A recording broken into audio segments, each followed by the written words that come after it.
It's showtime!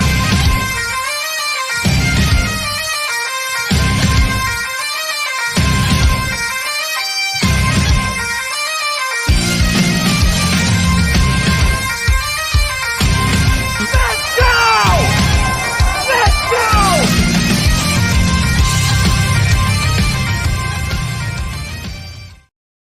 Yo, what's going on, my Patriot peeps?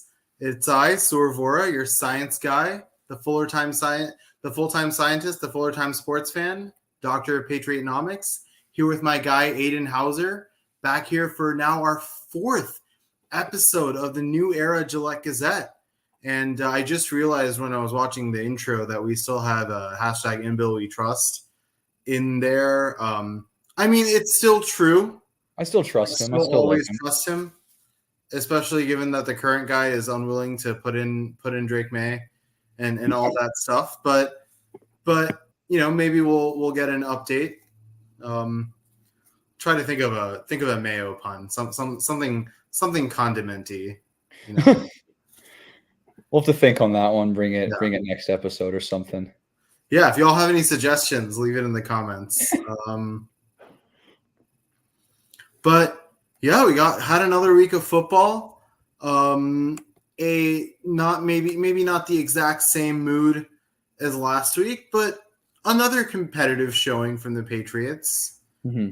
You know, second week in a row of not embarrassing ourselves. We'll take what we can get. But how do you think the Patriots are feeling overall about the team? I think morale's still high. I'm almost positive they know that they should have won that, and that a couple mistakes just lost them. That big blown coverage for DK, that missed field goal, that PI that shouldn't have been called. I think there's a couple things that they're just like they know they played better than the scoreboard said.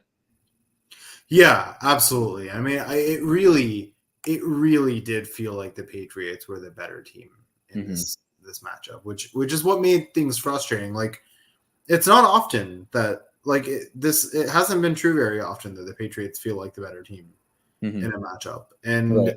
You know, they've kind of shown in these last two games that they're a team that very much belongs in kind of the mix of the middle tier AFC teams. They're right there. You know, they are an aggressively mid team, which is not what I expected. Feisty. They're absolutely a feisty bunch. I think that's, you know, it's something that I was like, I was worried whether this is going to stay, because I know the one thing the Patriots always have is competitiveness. Bill never gave up on games. He never, well, other than the Saints and Cowboys, never let games get out of hand. And always kind of played till the final whistle. And it seems like the Mayo era is a lot of the same. In a way, it's not surprising. That's very much who Mayo was as a Patriot. Right. But I think one thing that worries me a little bit about this game is it's a familiar pattern of single-digit losses, overtime losses. We've now lost our last three, if I'm not mistaken, overtime games, right? The Packers and then the Cowboys. The Packers one is understandable. That was the Brian Hoyer Bailey Zappi debut. Ugh. Goodness. But the Patriots continue to not be able to come out on top in these, you know, 3 or 4 point difference games. What's your read on why this is happening?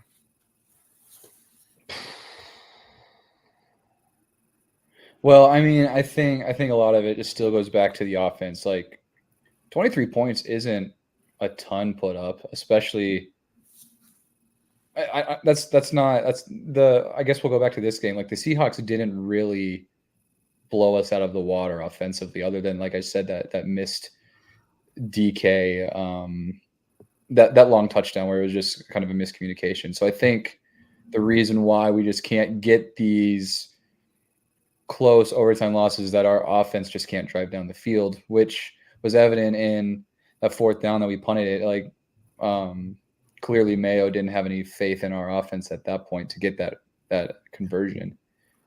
Well, I think it's a large task for our offense every time we have to score because there's no aggression. Like every time you score, you need to put up like a 16 play, 83-yard drive. It's hard to do that over and over again. I would much prefer like a 7-play, 73-yard type thing where it's, there's like a 34-yard completion somewhere in the middle of there. It's this unwillingness to go down the field that is perplexing, and it just doesn't go with the way the NFL is today. This is a big play driven league, and you mentioned the blown coverage on DK. That breathed life into the Seahawks. It really looked, after our opening stop and opening, our big drive after that, it felt like we really had the game in control. And then with that one play, they were right back and it was tied. Right. Felt like, we just put so much energy into scoring, and it's deflating when you construct this big drive and then in 5 plays they answer back. I feel like the way the offense is playing, this question keeps coming back, and it's for good reason.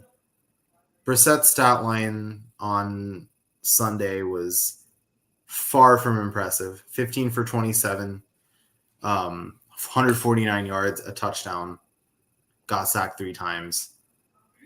It's not working with Brissett. He hasn't thrown a pick, but I really think the big reason behind that is that he's not throwing balls that would put himself in that position, and it's the safer, you can avoid turning the ball over by playing it ridiculously safe, but that also takes away the potential for big plays that can open things up. And it's, the 1 or 2 deep shots down the field you take can keep defenses honest, and it's just not happening with Brissett. We had talked earlier about like, the best time to roll May out was after the 49ers game. But now that we've seen more from some of the teams that we're about to play, and maybe some signs that they're not as strong as we thought they were, and some signs that Brissett isn't the quarterback we expected him to be, where do you think May should be put in at this point? It's tricky because I think I'm more leaning towards getting him in sooner than later. Just because, like, one, we actually are a competitive team, which is super surprising. Like, we projected to be like, we're going to be like the Panthers, but I mean, we have good players. We've been playing like solid football other than just the conservativeness on offense. And I would argue that, unfortunately, like, as much as I love Brissett, he is that deciding factor of like, he's the X factor that, I don't know, he's just not doing anything, and he's the one guy who needs to be doing something. So like, in that, I think it would be good for May to start, but I do have a little bit of hesitations just with how a lot of these rookie quarterbacks have been playing and just being thrown straight into the league and struggling right away with, like, I don't know, just NFL defenses and trying to read coverages and build chemistry. Like, Caleb's really struggling. Bo Nix looks awful. There's a fine line of like, do we want him to play because Brissett's not doing well, or do we want to wait till he's actually ready and feels comfortable and then come in? But then by that time, it could be a little too late for, I don't know, us to potentially make a playoff run if that were to even be a likelihood. Yeah. And I really think when it comes to like boosting the morale level of the franchise, boosting the morale level of the fan base, even like getting a 6 or 7 seed could be so big for the psyche of this franchise. Mm-hmm. I think if there is a chance for it, I think you want to chase that. Right. Even if, this is not a team that's going to make an AFC championship and contend for a Super Bowl.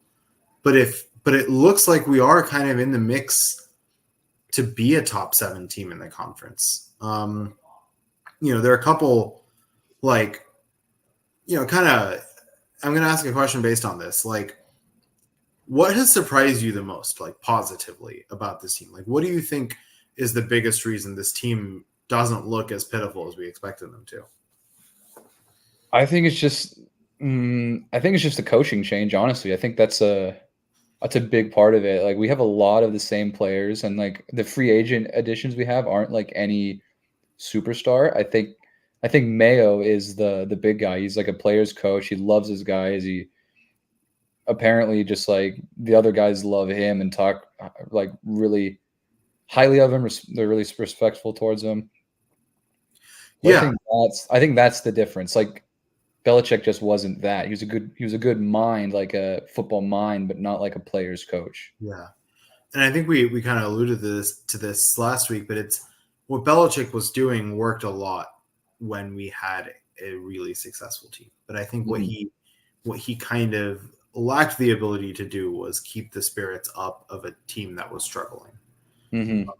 But I think there was another big coaching. Like, I think the change to Alex Van Pelt has been equally impactful because, like, a lot of the defense, Belichick's defenses were always on point. The offense is where we're getting improvement, and I think Bill O'Brien just wasn't it.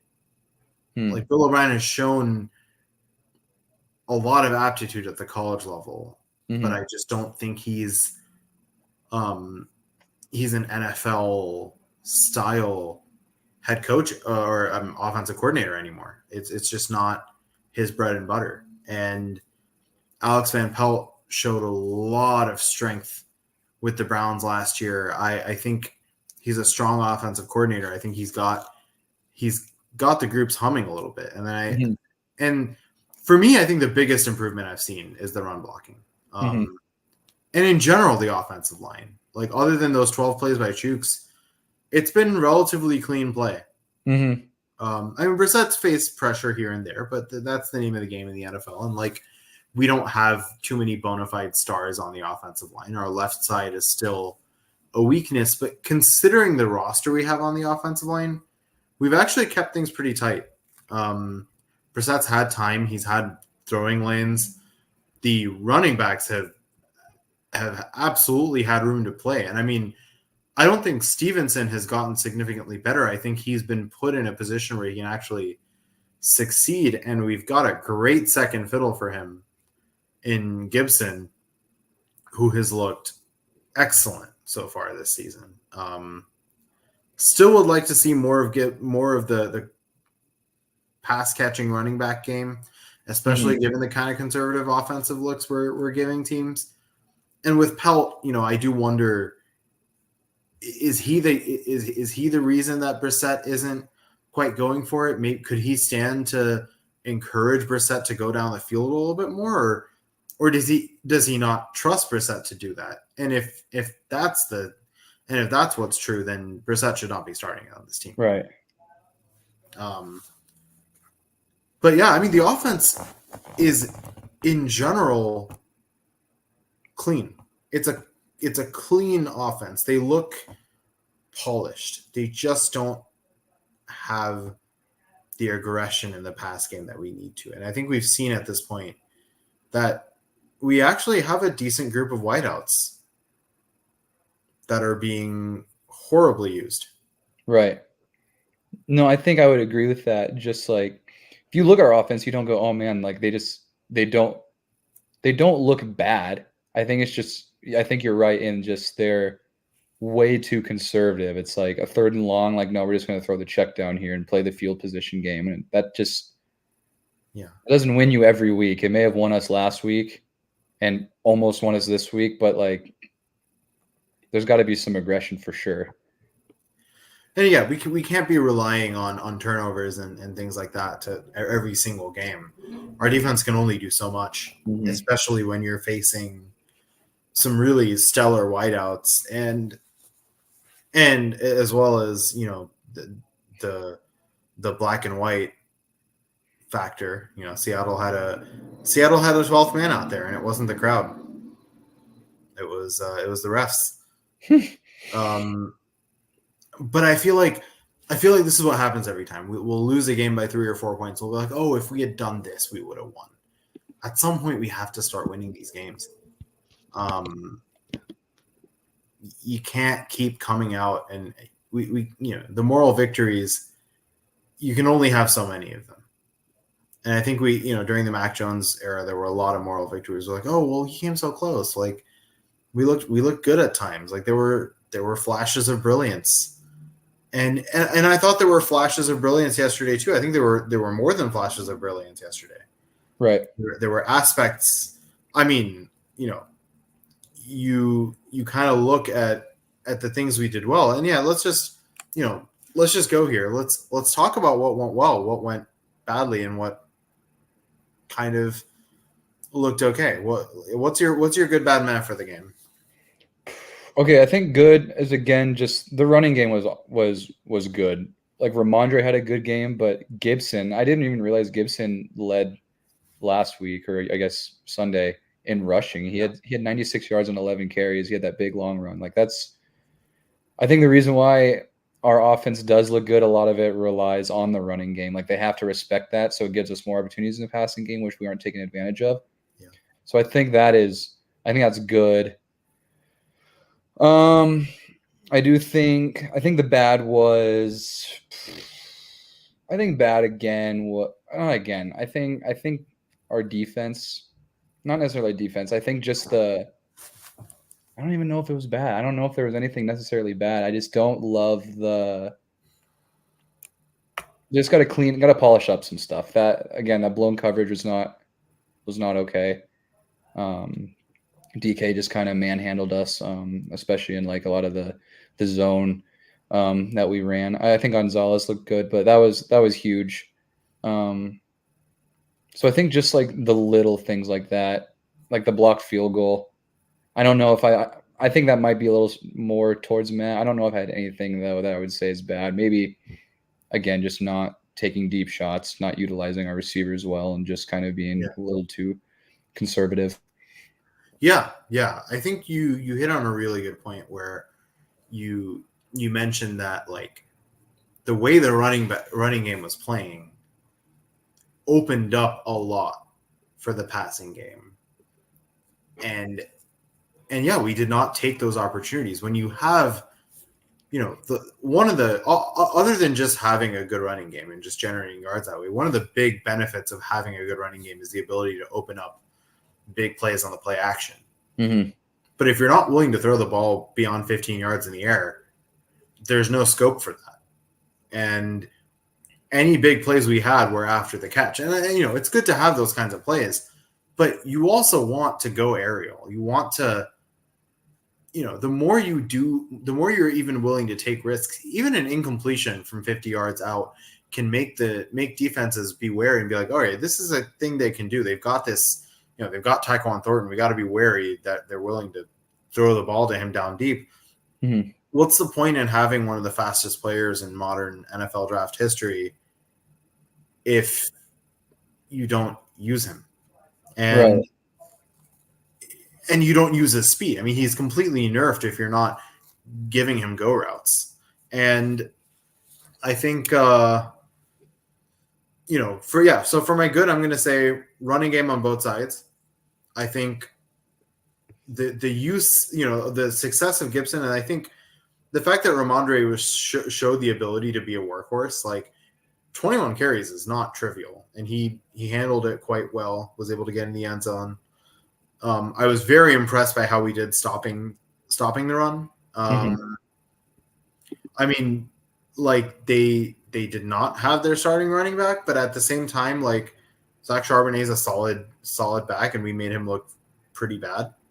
They had to get things done through the air. Unfortunately, they were able to, but we didn't really leave them much of an option if we had been able to shut down their passing game. Right. For my bad, I'm going to say, first of all, I think the inability to go down the field That like Jacoby Brissett really, it was how did Demario Douglas not have a reception? Where is Javon? Javon Baker didn't play again, right? That's if I'm not. I think he actually did. I think this is his first game he was active. Okay, I did see a couple snaps, but again, no receptions. I don't even know if we threw the ball his way. Polk only had 2 for 12, which is unreal. After that touchdown by Polk, you'd think he'd take advantage of that threat and use it more. Right. It was way too much. Like Henry was great. I'm glad he's there. I'm glad we were able to use him and rely on him. But he became a crutch. It was like, oh, we're gonna do the simple down the middle pass to the tight end over and over again because we don't want to go down the field.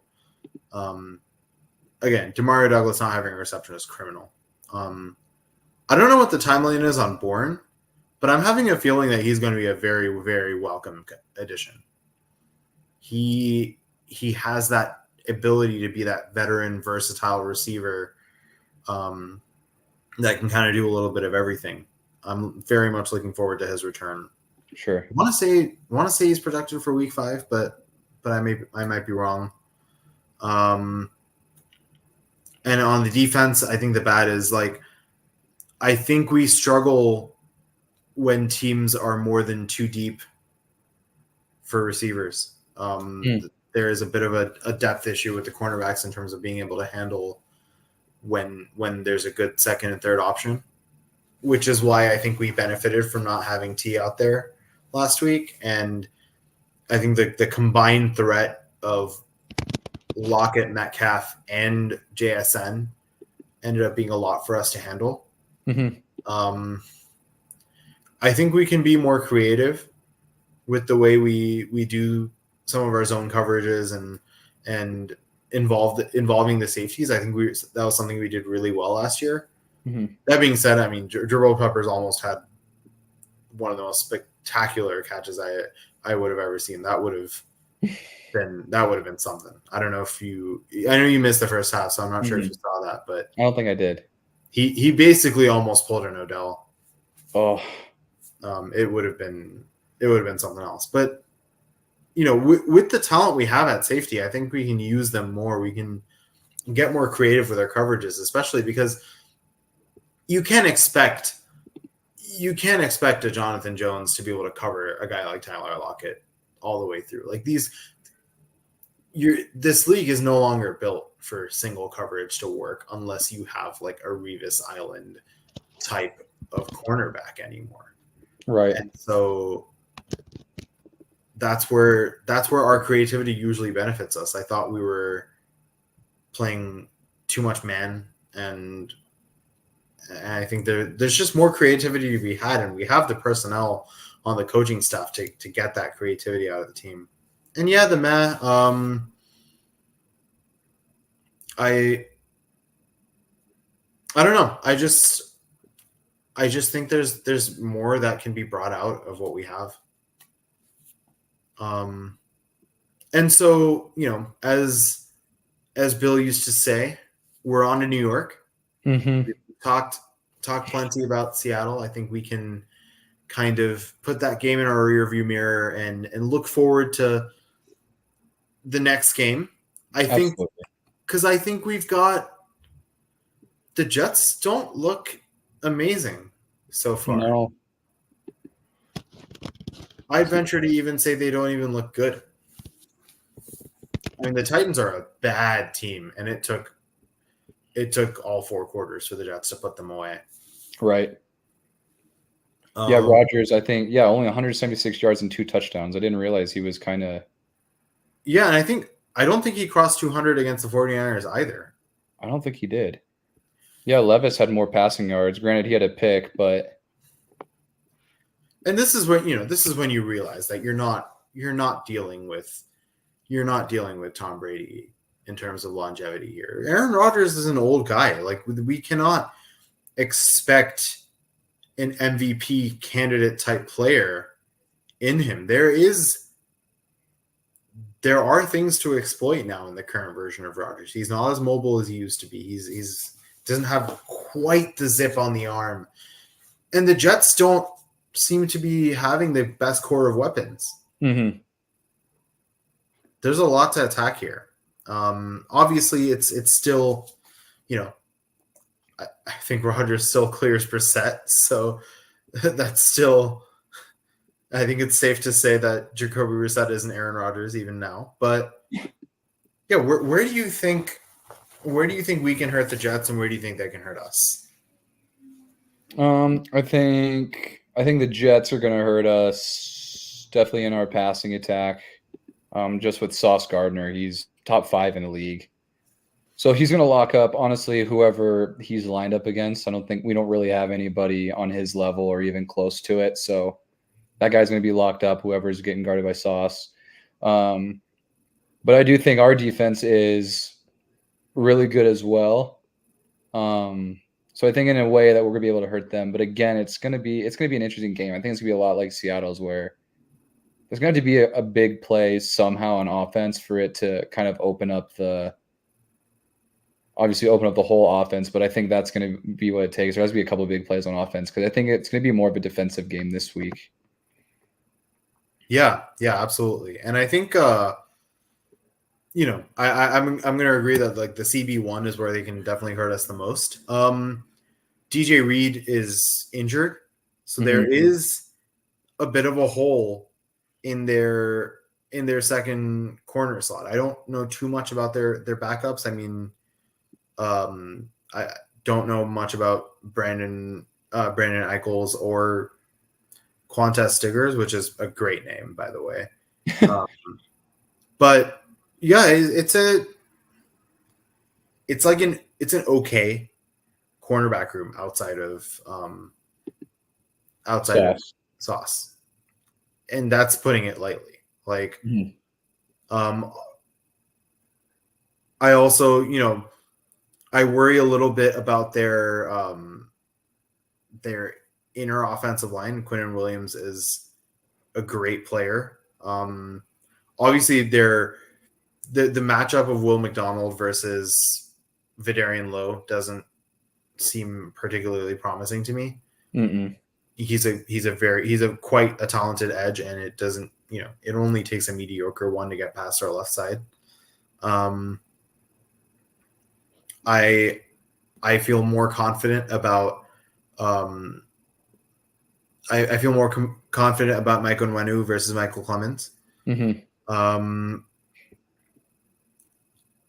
I think the matchup that interests me the most, because I was originally going to say that Breece Hall was going to be one of our biggest threats, but I think the way our rush defense is playing, there's a chance that we might be able to curve him a little bit.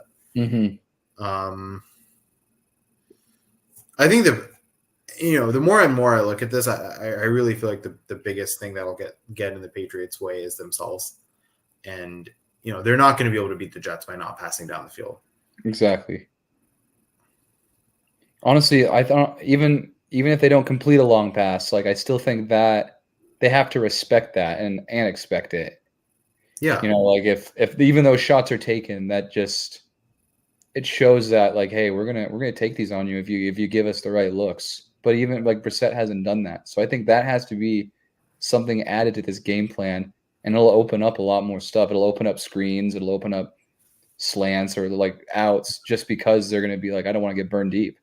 Exactly, and both Thornton and Polk are capable of getting separation. You've seen that. So if you have configurations where you have Thornton and Polk as your X and Y, or the other way around, like, Sauce can only cover one of those two guys. Right. And given that the Jets cornerback room isn't that deep beyond Sauce, there is something to exploit there. And so you have to take advantage. You gotta call some go routes. And part of this is on Alex Van Pelt. He kind of needs to go and tell Brissett, like, we're gonna be calling a more aggressive game plan. You better keep up. Mm-hmm. And that's, before I pull the trigger on saying let's absolutely replace let's absolutely replace Brissett with May. I want to see Brissett at least try to get something going downfield. Right. I've seen him be more aggressive than this in the past, which makes me think that there's also a certain timidness going on in our play calling, and I think we've seen enough proof that it just doesn't work.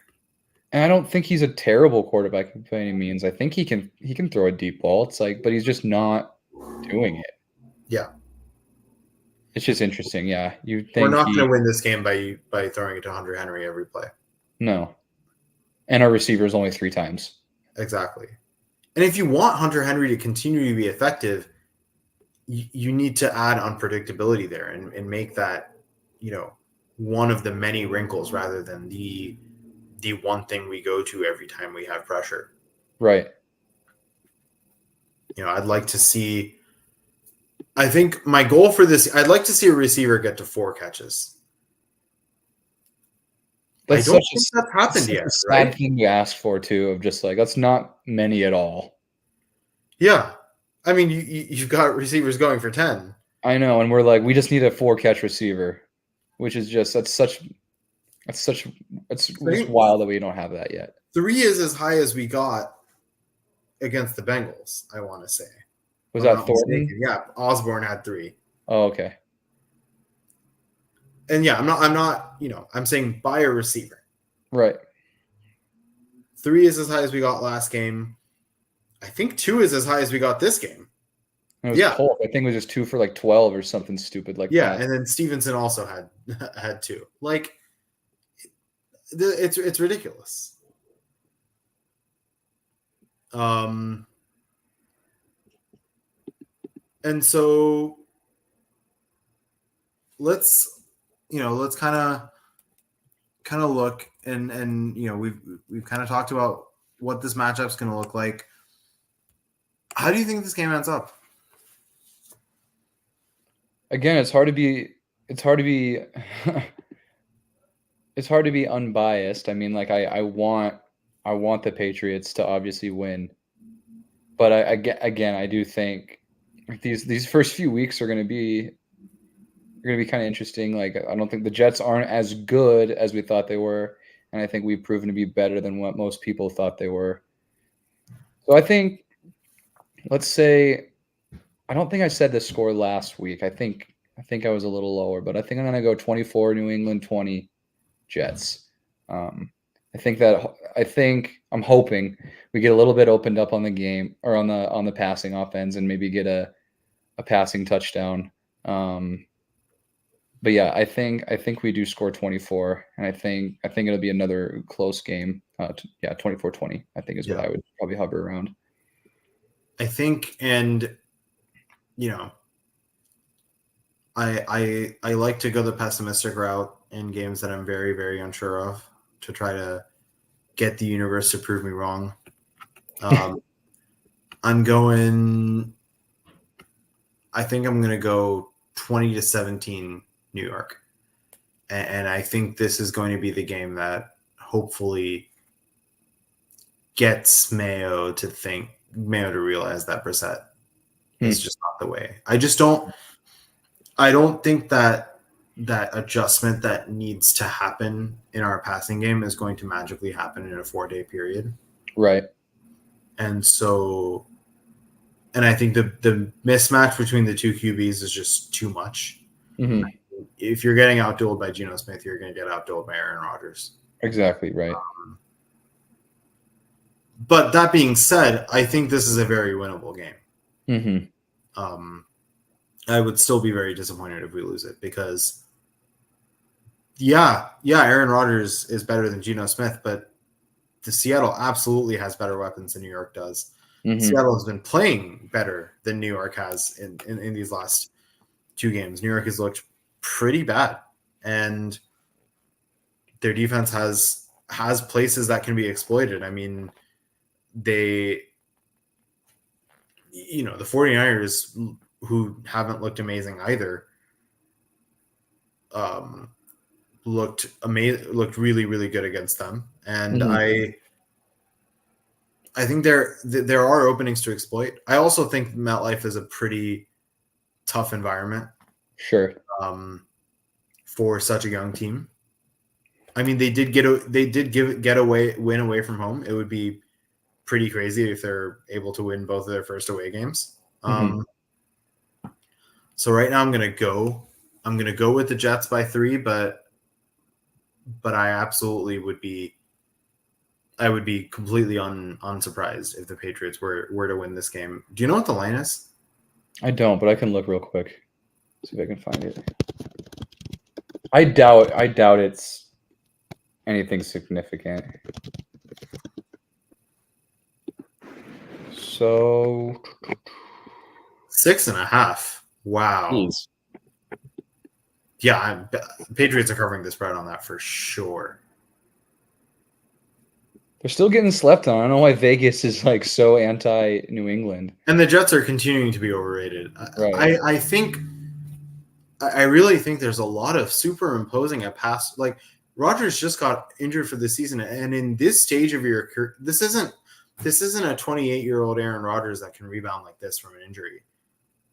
Like Aaron Rodgers will not rediscover the form he had a few years ago. The people with Brady's longevity come around once, and I think there's a lot of this idea of, oh, well, Brady lasted long. This will never happen. What Brady did at his age will never happen again. People need to wrap their heads around that. There's look what happened to Brees right around this age. Actually, I think younger than this. He looked unstoppable, and then his body got in the way. I really think, I think the best days of Aaron Rodgers are behind him, and I don't think this Jets team is going to bring out the best in him either. I think the Aaron Rodgers factor and just the name brand of him are getting the Jets a certain level of recognition right now. That's driving these lines. So yeah, if you're betting on this game, take the Patriots against the spread for sure. And if the money line is compelling, like I would give the Patriots, I'd say a 45% chance to win this game. It's better odds than in years past. So yeah. And there's also the Jets factor. We've only lost to them once since 2000. When is the last time? Other than last year, when's the last time we lost to them? I don't know. I feel like of all the teams in the AFC East, we've had their number a little more frequently than the other two. Yeah. I think it was Fitzpatrick in 2014 or 15. Was the last time the Jets beat us other than the last game of last season, which was, at that point, like just a funeral procession for Bill Belichick. Right. And so, yeah, all those things in conjunction, I think they have a really good chance of winning this game. I think this is a very important game for the Patriots when it comes to their playoff contention. Oh, yeah, in division game with so much uncertainty with the Jets not playing well and the Dolphins losing Tua. This is a good time for us to kind of put ourselves in a prime position to at least go for a wild card spot. I don't think we're going to beat out Buffalo by any means, but the playoff race is a lot more open. Finish second in the division. That would be awesome. I don't think it's out of the realm of possibility. I don't think so either. I think at the beginning of the year it seemed like it, but I thought third was a distant. Huh? I thought third was also impossible. But I also I don't know if Tua is going to be the same the rest of this year. I mean, he didn't look amazing while he was playing either in the first two games, but that did not look pretty. That concussion. I mean, I really do wish him the best not as far as form is concerned, but as far as recovery and his health and all that stuff is concerned. I think the Dolphins have very strongly mismanaged him. I mean, they've put him out one too many times in situations where he shouldn't be. And I honestly don't think he should be playing football anymore. I don't think so either. But I think the Dolphins are going to play at least one game with Skylar Thompson, and we've seen what that's looked like in the past. Very, very beatable. If we end up playing Skylar Thompson, that feels like a win for sure, and it doesn't feel like a guaranteed loss against Tua either. And so there's room to play. I think Buffalo has looked phenomenal so far. I was not expecting Josh Allen to rebound this well after losing Diggs, but he's, so far he's shown his class, and I think the Wolves are going to win the division again. But and I think a dark or like a big reason for that too is like James Cook has looked really good. It was wild how Allen, I don't think, had more than like 5 rushing yards last week, and like they won. Like he didn't run at all. Yeah, so which like has been a rarity. The Bills have normally used him as a crutch in the running game because their running back situation has been very mediocre. And so, I don't know. I think people are also figuring out the new look Dolphins. They're slowly but surely figuring out how to deal with that dual threat of Waddle and Hill. It's obviously always an intimidating combination, but if you get enough pressure on Tua, it's doable. Mm-hmm. But I think if the Patriots are to do the impossible and finish second in the division, this game will have to be won. Right. Because I do expect Rodgers to, as much as I've said that I think the best days of Rodgers are behind him, I also think that Rodgers is going to find a way to settle into the season. So while he's still getting his bearings back, this is a good chance to pounce. Mm-hmm. Get a little bit ahead of the curve. Yeah, absolutely. I mean, we got the Bengals, we kind of got the Bengals at their, in their early season slump period. The Seahawks, on the other hand, seem to be one of those teams that starts really hot and then cools off. So we kind of got the Seahawks maybe at the wrong time. Mm-hmm. But yeah, it's going to be an interesting game. It's going to be an interesting game on Thursday. Patriots are going to have a chance to prove themselves on national television. And we'll be here next week to analyze the game and look forward to what is going to be a daunting test in San Francisco week 4. I know. It's going to be either an awesome win or it's going to be an ugly loss. I don't think it's going to I don't know if there's going to be much in between. There could be. I don't think so. But a test that seems mildly doable now. San Francisco showed some vulnerability I wasn't expecting. I mean, this is a Vikings team that was not expected to be any level of good this year. Mm-hmm. I mean, the Vikings have looked, to their credit, phenomenal so far. But I definitely don't think losing to Sam Darnold is the sign of a Super Bowl contending team. No. I think the 49ers are also probably going to be settling into the season, and maybe we're getting them at a good time too. Maybe this is, after all, the right time to put in May. That 49ers game off it would be a 10-day interval. Mm-hmm. Well, we'll see how things play out, but we as to honor the Belichick way, we don't look too far behind, we don't look too far ahead. We focus on the now, and the now is New York. And then now is unfortunately Jacoby Brissett still the starter. Yeah. Yeah, I mean, I'm hoping at least if we lose, I'm hoping at least that will be the push that's needed to make the change. Mm-hmm. No, I agree with that. It's going to be an interesting one on Thursday. I don't think it's going to be a blowout either way. I think it's going to be an entertaining watch. Mm-hmm.